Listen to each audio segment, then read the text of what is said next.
Sejam bem-vindos ao Café do Morcego, meu nome é Fábio e hoje nós vamos falar sobre a edição número 107 da revista Batman, título principal do personagem que saiu ontem, dia 6 de abril de 2021. Ontem no dia que eu estou gravando, né? Obviamente. E essa edição é escrita pelo James Standeford com os desenhos do Jorge Jimenez. Além disso, essa edição conta com mais uma história focada aí no Ghostmaker, que além também de ser escrito pelo James Standeford, é desenhada pelo Ricardo Lopes Ortiz. Lembrando que a edição passada terminou com o prefeito Nakano recebendo a visita aí de um espantalho dentro da sua casa. Espantalho que está sendo o vilão da vez por agora.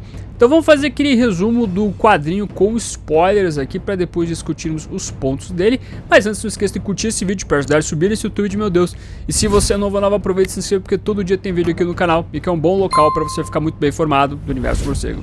A história começa então com o Bruce Wayne capturado pelo espantalho sendo torturado pelo vilão. O Batman se questiona como ele foi capturado pelo espantalho, ao mesmo tempo que a gente passa então para os momentos presentes, onde a polícia está na casa do prefeito Nakano, investigando então o espantalho que foi deixado em sua casa. Enquanto vemos o Homem-Morcego chegando na residência e começando as investigações, os noticiários locais noticiam sobre a figura do espantalho e sobre toda a influência do medo que o vilão fez no passado na cidade, sendo que algumas pessoas colocam que todas as informações que envolvem a figura do espantalho são falsas, que seria algo criado pela prefeitura da cidade, hipótese essa levantada pelo líder da gangue Insanity Collective. Os noticiários continuam falando sobre os problemas econômicos que Gotham pode enfrentar depois de ter passado por ataques do Coringa e do Bane, ao mesmo tempo destacando a corrida dos cidadãos da cidade em busca de máscaras de gás para poder enfrentar a ameaça do espantalho, sobre os saques a supermercados que ocorrem nos bairros mais pobres de Gotham, como por exemplo Narrows, visto o medo que as pessoas têm em relação ao espantalho e do mal que ele pode causar na cidade, fazendo com que todos tenham que estocar comida em suas casas, e todo esse medo criado pelo espantalho sem a necessidade de usar o gás do medo, sendo que esse somente era o começo do plano do vilão. Enquanto Batman conversa com o oráculo sobre o espantalho deixado na casa do prefeito, o qual não tem nenhum resíduo do gás do medo ou coisa do tipo, o Batman é surpreendido pela polícia de Gotham pela comissária Montoya. A comissária dá voz de prisão ao Batman, que ele deveria sair do local sem contaminar a cena do crime, só que o Batman é o Batman e ele consegue sair facilmente da ameaça da polícia naquele momento. Enquanto isso, em outra parte da cidade, nós vemos uma pessoa ameaçando outras com uma faca. Um bandido qualquer com uma máscara que é impedido pela Arlequina, que agora também tentava ajudar Gotham combatendo as pessoas malvadas, dentro obviamente do jeito dela de combater o crime. Após dar cabo da pessoa que estava ameaçando as outras, ela é interceptada pela polícia, que lhe dá voz de prisão também. Só que infelizmente a Arlequina não é tão sagaz quanto o Batman e acaba dando porrada na polícia, o que faz com que o Ghostmaker apareça para ajudar a personagem, tirando ela do local e evitando que ela seja presa. E toda essa situação é observada por uma pessoa enigmática ao fundo, que possui 2 cachorros feitos de planta e que possivelmente estava de olho na Arlequina. Enquanto isso, na torre do relógio, enquanto a Bárbara dá uma olhada em um novo tipo de bate-sinal para usar em Gotham City, Batman chega para falar sobre as suas investigações que envolvem o espantalho e inclusive o Homem-Morcego descobre que a pessoa que eles achavam que havia morrido, que era o espantalho dentro do asilo Arkham, não era o vilão, mas sim que havia sido colocado um corpo que dava a aparência de ser Jonathan Crane, ou seja, o vilão estava mais do que vivo, e que possivelmente não foi o espantalho que armou toda a explosão, todo o ataque que envolveu o asilo Arkham, que outra pessoa estaria por trás disso tudo, mas que ao mesmo tempo o espantalho estava então armando um novo plano, onde ele queria causar medo na cidade de outra maneira, pelo simples fato da ameaça em si, sem a necessidade de usar o gás do medo. Enquanto isso, há outro problema na cidade que se trata da gangue do Insanity Collective. Gangue essa que era liderada pelo Master Wise, que tinha uma filosofia um tanto quanto bizarra, pelo fato de que eles rejeitavam o que era ação e o que era insano. A gangue atuava roubando ricos para comprar a tecnologia que eles queriam para construir um novo futuro, e que dentro do palpite do Batman, possivelmente essa gangue estava no centro de todos os problemas que estavam acontecendo em Gotham City naquele momento, e que o Batman teria que fazer alguma coisa em relação a essa nova gangue. Enquanto isso, nas indústrias Sands, nós vimos o espantalho conversar com o CEO da empresa, colocando para ele que se ele quisesse ter um magistrado dentro da cidade, ele teria que estar pronto para algumas pessoas morrerem, e se ele conseguiria aceitar isso ou se ele tinha medo de salvar Gotham City. Já nos encaminhando para o final da história, nós vemos uma pessoa chegando em um local ao que parece ser o lar do Insanity Collective, e essa pessoa se tratava de Matt Malone, que queria conversar com o líder da gangue, o Master Wise. Em relação à história do Ghostmaker, nós vemos o personagem, depois ali de fazer uma festinha com um homem e uma mulher, se dirigir para um novo campo de batalha. Conversando com a sua assistente virtual, chamada Icon, ele se dirige para a Ilha da Caveira do Demônio com o objetivo de enfrentar a Madame Midas, a mulher mais rica da Terra. O personagem essa estava sendo perseguida pelo Ghostmaker e que tinha armado um plano para atraí-lo para a ilha, contratando vários vilões que já passaram também por batalhas contra o Ghostmaker. Personagens esses como The Instigator, o Razorline, Kitty Kawaii e o Brainstorm. Os vilões ficam extremamente assustados quando a mulher mais rica do mundo ressalta que ela havia atraído o Ghostmaker para o local. Com essa pequena história terminando com o Ghostmaker chegando na ilha e enfrentando alguns tigres mecânicos. Vamos continuar sempre lembrando que a primeira postagem tem um monte de quadrinhos com desconto, dá uma olhadinha, dê uma separada em outros quadrinhos aqui, dê uma atualizada na postagem, fique ligado. Se você for fazer suas compras na Amazon, loja da Panini ou em qualquer loja da internet, use um dos links que estão aparecendo na sua tela, que dessa maneira você me ajuda a manter esse projeto de Batman ativo. Meu muito obrigado. Essa edição deu um passo muito interessante no que envolve aqui toda a atuação do Espantalho dentro de Gotham City. Eu gostei muito do começo aqui do quadrinho, quando nós vemos o Batman se dirigindo para investigar a situação do Espantalho que foi deixado na casa do prefeito, e ao mesmo tempo a gente vê nos noticiários falando sobre o Espantalho na cidade e falando sobre vários pontos de atuação, ou pelo menos de influência da figura do Espantalho nos cidadãos de Gotham City. Desde o momento que a gente vê o noticiário falando sobre questões econômicas, até porque a cidade foi atacada pelo Coringa, em Guerra do Coringa, pela cidade do Bane também. Um terceiro ataque seguido de um vilão dessa maneira, desse porte, iria causar o que na economia da cidade, né? E você vê que a galera sempre fica muito preocupada com essa questão econômica, quando envolve qualquer tipo de influência externa ou coisa do tipo, né? Bem como você vê o noticiário narrando a questão das pessoas indo atrás de máscaras, as máscaras esgotando dentro dos estabelecimentos, pessoas saqueando supermercados.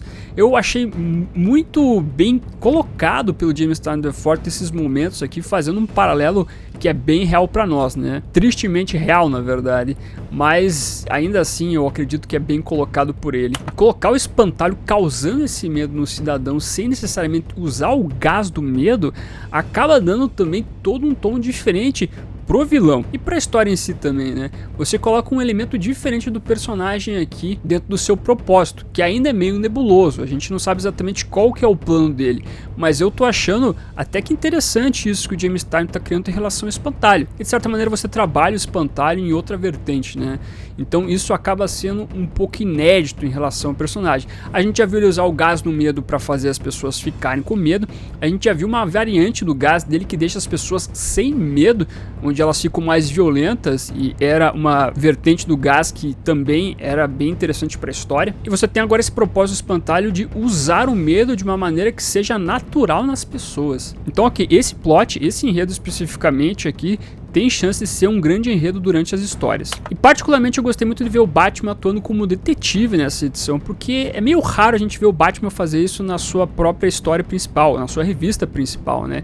Geralmente isso é um pouco mais na Detective Comics, aqui é uma revista mais para ação, mas essa edição se propõe a colocar o Batman dessa maneira, quando ele vai até a casa do Nakano, vê o Espantalho, faz toda ali a coleta de itens da cena do crime para saber a questão do gás, do medo do Espantalho, se tem ou não tem, quando ele vai também investigar o corpo dentro lá do necrotério para ver se era ou não do Jonathan Crane. Então esses pequenos pontos que podem parecer uma bobeira, uma besteira, para mim são sempre muito relevantes numa história do Morcego. Então eu fico feliz quando o roteirista pega nesse ponto Batman, esse ponto muito importante. E além do mais, uma das coisas que geralmente as pessoas ficam preocupadas com o fato da Oráculo estar em histórias é que ela diminui o lado detetive do Batman. Mas o James Tynion aqui consegue fazer um equilíbrio entre esses dois personagens. A gente vê a Bárbara atuando aqui conversando com o Batman, mas o autor aqui, o roteirista, coloca ela muito mais como talvez um Watson para um Sherlock Holmes. Você vê que os dois conversando e o Batman colocando-se como detetive e colocando as informações. Eles meio que se dividem aqui como os investigadores, né? Porque você vê a Bárbara também investigando sobre o Insanity Collective. Ou seja, enquanto o Batman investiga uma vertente aqui de crimes que estão acontecendo com o Espantalho, a Bárbara verifica outra vertente de crime aqui. E isso acaba deixando bem rico os personagens. Então, se eventualmente você tinha medo em relação a essa proposta que envolve a Bárbara voltar a ser Oráculo, eu prefiro ela sendo Batgirl. Mas algumas pessoas temem essa questão dela ser Oráculo e diminuir o que é a figura do detetive Batman, mas eu acho que o James Tynion tá sabendo dividir bem isso aqui. E eu achei no mínimo curioso também o que envolve essa gangue, o Insanity Collective, que é uma gangue que acaba se desfazendo dos conceitos de sanidade e insanidade. Eu achei muito louco isso, e ao mesmo tempo eu achei interessante como a Bárbara define essa gangue, sendo uma espécie de mistura de transhumanismo com o Robin Hood, tendo visto aqueles roubos dos ricos para usar tecnologia neles para construir um futuro melhor. Então, no que tange a questão dos conceitos que estão sendo criados em relação a essa gangue, para mim, ela se mostra diferente das gangues normais que a gente vê atuando em Gotham City, que são gangues que focam em questão de crime, ou nós temos os mafiosos, etc. Aqui nós temos conceitos filosóficos em relação à existência de pessoas. Essa questão de você negar a insanidade, a sanidade, é uma coisa que eu não tinha visto até então nas histórias do Batman. Então, curioso, eu quero ver como é que o James Tynion vai manter essa peteca e não vai deixar cair algo que ele tá criando. O que eu tô achando meio jogado por enquanto é a questão da Arlequina aqui, da maneira como ela tá atuando em Gotham City, como essa suposta heroína, e a gente não sabe o que o James Tynion tá criando em relação à personagem, o que ele pretende criar em relação à Arlequina. E mais jogado do que isso tá o Ghostmaker, que quando você vê ele indo salvar a Arlequina, e ele mesmo dizendo que ele tava meio que de saco cheio ali, tava meio impaciente, e que ele tava meio admirado em relação à própria figura da Arlequina, o que é estranho, o que contradiz o personagem, porque o personagem sabe que a Arlequina era uma pessoa do mal no passado, e dentro das regras morais que ele criou, ele deveria dar cabo da Arlequina, né? Mas eu não sei, pode ser que o personagem esteja se regenerando agora, ele esteja querendo entender qual que é o lado do Batman, sei lá, a gente vai ter que ver mais um pouquinho aí do que envolve a figura do Ghostmaker. E o que eu achei muito engraçado é o final desse quadrinho, quando o Batman então resolve ir até o Unsanity Collective para falar com o líder deles e acaba se disfarçando de Mattis Malone. Mattis Malone, ou Phosphorus Malone, é uma identidade muito famosa do personagem, né? É um dos disfarces mais famosos do Batman. Mas o que eu achei engraçado é o Batman então, com o Mattis Malone, chegando então até a gangue, ele disfarçado ali, tentando se passar por um membro da gangue, ou pelo menos uma pessoa que tem uma certa relação com os membros. E isso me pareceu muito um tiozão querendo ser jovem. Me lembrou aquele meme do Steve Buscemi, onde ele é o Kid Cool, né? O garoto legalzão que tem o skate e tudo mais.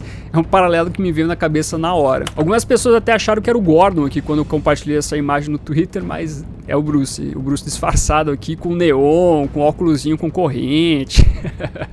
Ficou engraçado. Será que ele vai soltar algumas gírias quando for conversar com o líder do Unsanity Collective? Fica a informação, né? Fica a curiosidade, na verdade, pra gente saber aí na próxima edição. Curti esse final, achei engraçado ele, mas a edição como em si eu achei legal. Muito bem pontuada também aqui, como sempre, pelos desenhos. Jorge Mendes é sempre chovendo molhado, a qualidade da arte do cara. E um dos detalhes que eu gostei bastante que ele colocou aqui na edição são os desenhos que ele vai fazendo do Espantalho, onde ele retrata o Espantalho de várias maneiras em relação ao que a gente já viu do personagem. A gente vê referências ao Animated Series, aos jogos da série Arkham, a quadrinhos antigos. Então gostei muito como o Jimenez foi no passado resgatar as facetas do vilão. Então, tirando alguns fatores que envolvem ali a Arlequina, o Ghostmaker, aquela personagem enigmática que apareceu ali que são pontas para serem desenvolvidas em próximas edições, a edição foi boa. A edição aí me conquistou no que está sendo construído envolvendo o Batman, Espantalho, a Oráculo e o Unsanity Collective também. Então vamos ver a edição número 108 com a chegada da Miracle Molly também. E em relação à história do Ghostmaker ali, ela é meio um arroz com feijão, que envolve uma construção também desse personagem. A gente vê ali alguns aspectos dele, como o fato dele ser bissexual, dele curtir ali uma festinha e tudo mais. Inclusive o próprio James Tynion IV é bissexual, então ele tá colocando muito das características dele nesse personagem, ao mesmo tempo que é jogado uma missão para ele fazer ali, que envolve então essa mulher que é a mais rica do mundo, que ela mesmo diz no quadrinho que ela nunca quis se colocar para ser achada pelos super-heróis, por isso que ninguém sabe que ela existe. Então, enfim, estão criando aqui algo muito grande em relação a esse personagem para colocar ele como o fodão mesmo, né? Mas não me conquistou muito essa históriazinha por enquanto. Eu quero ver ela totalmente formada para poder avaliar exatamente o que podemos ver desse personagem, né? É que nem aquela história do Robin que estava sendo colocada na Detective Comics na revista Batman, que era um prelúdio para a revista do Robin. Ela em separado, você fica meio, tá bom, mas a história por completo assim traz alguns itens interessantes. Então vamos esperar para ver como se constrói então toda essa trama do Ghostmaker, para saber se tem algo bom ou ruim que possa envolver esse novo personagem. Então, de qualquer maneira, tá aí o que eu achei da edição, meus amigos. Positivo, gostei. Batman tiozão aí, show. Engraçado. Bem como tudo que envolve Espantalho e outros aspectos que eu coloquei dessa trama. Agora vem me pergunta você, o que você achou dessa edição especificamente? Gostou ou não gostou? Tem algum ponto a se destacar negativamente ou positivamente que eu não tenha observado? Coloque aqui as suas percepções, quero saber tudo de você. Bem como aproveita e deixa o humor seguinho para simbolizar que você ficou até o final do vídeo. Muito obrigado. E curta, compartilhe, se inscreva no canal se você é novo ou nova. Marque o sininho para ser notificado nos vídeos. Esse foi ficando por aqui. Como sempre, no final do vídeo nós temos os membros do canal, a galerinha que mantém este canalzinho aqui de pé. Agradeço demais a colaboração de vocês, bem como de você que faz suas compras através dos links da Panini, Amazon, Magazine Luiza, Submarino e assim por diante. Meu muito obrigado como sempre, e se você está chegando agora e quiser ajudar o canal, os links estarão na descrição. Aproveita que você tá aí, meu amiguinho, dá uma olhadinha no vídeo que está aparecendo agora. É um vídeo que vale o seu clique. Agradeço a sua companhia, até a próxima e fui.